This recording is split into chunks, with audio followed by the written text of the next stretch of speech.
معزز سامعین حضرات، السلام علیکم ورحمۃ اللہ وبرکاتہ۔ الحمد للہ وکفیٰ وسلام علی عبادہ الذین اصطفیٰ، اما بعد، وقد قال اللہ تبارک وتعالی فی القرآن المجید اعوذ باللہ من الشیطان الرجیم، بسم اللہ الرحمن الرحیم، وإن تخافوا نشوزهن فعظوهن واهجروهن في المضاجع واضربوهن فإن أطعنكم فلا تبغوا عليهن سبيلا، أو كما قال الله تعالى في كتابه الكريم، صدق الله مولانا العظيم وصدق رسوله الكريم، ونحن على ذلك من الشاهدين والشاكرين والحمد لله رب العالمين۔ آئیے عقیدت و محبت کے ساتھ آقا نامدار مدنی دادا محمد مختار محمد مصطفیٰ صلی اللہ علیہ وسلم تسلیم فاطمہ اللہم صلی علی سیدنا شفیعنا و مولانا و مولانا و مولانا محمد بن عبد الکریم، بارک وسلم صلاۃ و سلام علیک یا رسول اللہ صلی اللہ علیہ وسلم۔ طوفانی نور ہلانے سے کیا طوفانی نور ہلانے سے کیا فائدہ، ایک اشک ہی کافی ہے۔ پوری راتیں بابر سے تقریریں ہوں اور اس خان سے سن کر اس خان سے باہر جنگ کی باتیں ہیں، مختصر گفتگو ہو اور وہی باتیں ہمارے راستے میں اثر کر جائے، یہی کافی ہے۔ ابھی نسل کے اعلیٰ حضرت کے تعلق سے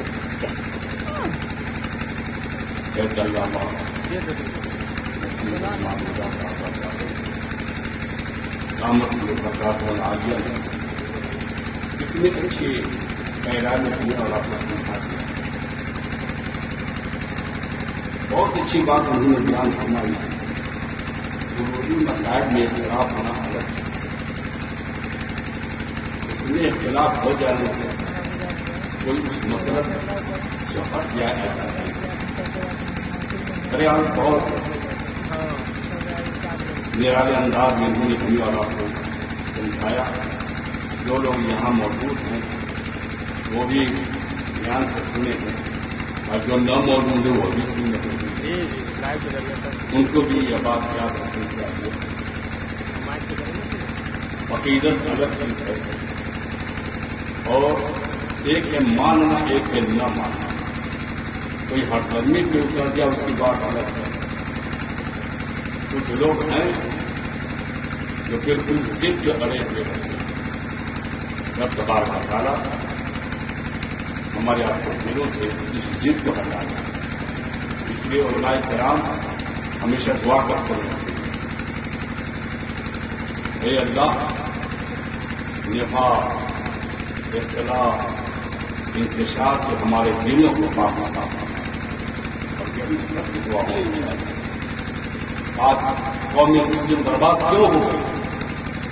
آج تھوڑی آبادی ہو یا زیادہ آبادی ہو، چھوٹا سا گاؤں یا بڑی بستی، آپ جس بھی گاؤں میں جائیں مسلمان کا جانے مسلمانوں کو جانے انتشار ایسا ہوا کرتا کیوں؟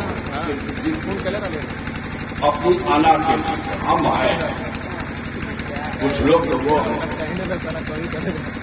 تاکہ ہمارا نام اجاگر ہو جائے، ہم شہرت والے ہو جائیں۔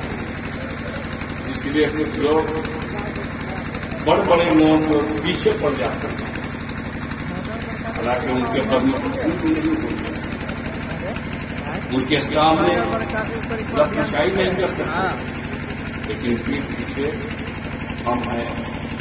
رب تبارک تعالیٰ اس ہم سے بھی اور رب کو موجود ہے۔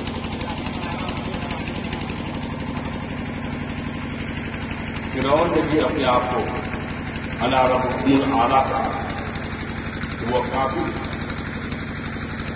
یہ تو اپنے ہم نے ہو کر کے بولا تھا، اپنی عنایت میں بولا تھا، عنایت میں بولا تھا اور منظور کرنے والی وہ بنا وہ ذاتی خداوندی میں خدا ہونے سے بولے، وہ مومن رہے، یاد نہ سمجھا۔ مطلب یہ ہے کہ یہ انسانیت کو قبول کیجیے اور آپس میں انتشار اور اختلاف کریں۔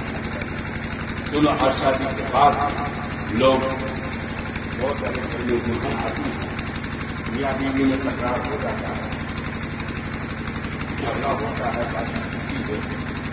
اور بہت سی عورتیں ہوتی ہیں تو خوش مزاج خوش شروع ہوتی ہے، بد مزاج قسم کی ہوتی ہے۔ اور اگر کسی کو خدا نخواستہ اگر ایسی عورت شریک حیات بن جائے تو فوراً ان کے ساتھ زور زبردستی نہ کرے۔ رب کا فرمان ہے، رب تبارک کا ارشاد فرماتا ہے، وہی تخافوا نشوزہن، اے لوگوں اگر تم اپنی بیویوں سے نافرمانی کا خوف کرتے ہو، تمہاری بات نہیں مانتی، بہت ساری عورتیں ہیں بدمزاج ہوتی ہیں، شوہر کچھ اور بولتا ہے، وہ کچھ اور کرنا چاہتا ہے، وہ کچھ اور حکم دیتا ہے، جبکہ وہ نیک عورت کی وہ پہچان نہیں ہے۔ یہ نیک عورت کی پہچان یہ ہے، بیدار آئی ہے ہاتھ کرتا ہے، جب تمہاری نظر اس کو پڑے تو تجھے خوشی آتی ہے۔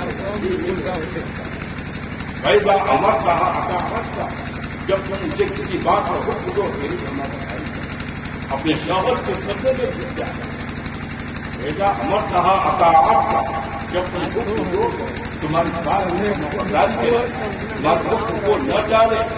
فیضا ذکر عنہا حفظت نفسہا وقالتہا، اور جب تم ان سے الگ ہو جاؤ، جب باہر چلے جاؤ تو اپنے ناموس کی حفاظت کے ڈرتے ہماری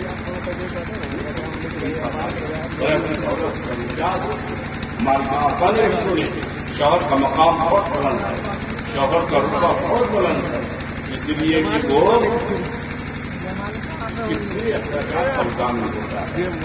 اس لیے قرآن ارشاد کہ وہ انتخاب کو منظور کروں ہے لوگوں ہے مردوں کی جماعت کو اگر تم اپنی بیویوں سے نافرمانی کا خوف کرتے ہو، قرآن ارشاد فرمایا فوراً اسے طلاق مت دے دینا، اس کو اپنے سے جدا مت کر دینا، جو آج ہمارے نوجوانوں کا خوشیوں کا مزاج بن چکا ہے۔ قرآن ارشاد کو فائد کروں اسے نصیحت کرو، اسے سمجھاؤ، اسے بتاؤ۔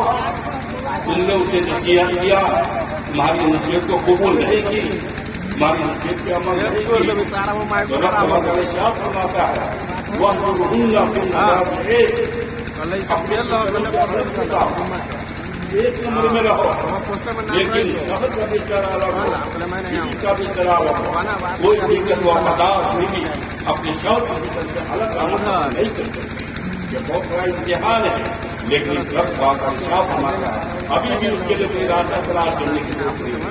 تم نے نصیحت بھی کی، تمہاری نصیحت کے عمل نہیں کی، تم اپنی طرح سے ان کا بستر الگ کر دیا، یہ بھی تمہاری فرمانبرداری نہیں کی، تو رب تبارک و ارشاد فرماتا ہے اگر 2 مرتبہ تم نے کر دیا، بستر بھی الگ کر دیا، نصیحت بھی کر دی، اس کے باوجود جن پر کی داغداری نہیں کرتے ہیں وہ مار کر کے سمجھاؤ طلاق۔ اس لیے کہ یہ طلاق وہ چیز ہے جس کو پیارے آقا صلی اللہ علیہ وسلم فرمایا اور فضول حلال جاتا ہے۔ رب کی بات کا ہمیں سب سے ناپسند حلال چیزوں میں اگر کوئی چیز ہے یہ طلاق حلال ہے، اور آدمی اس کو دیتا ہے۔ اس لیے رب نے سمجھاؤ فَإِنْ أَطَعْنَكُمْ فَلَا تَبْغُوا عَلَيْهِنَّ سَبِيلًا، اگر تمہاری بات مان لیتی ہے اب اس کے راستے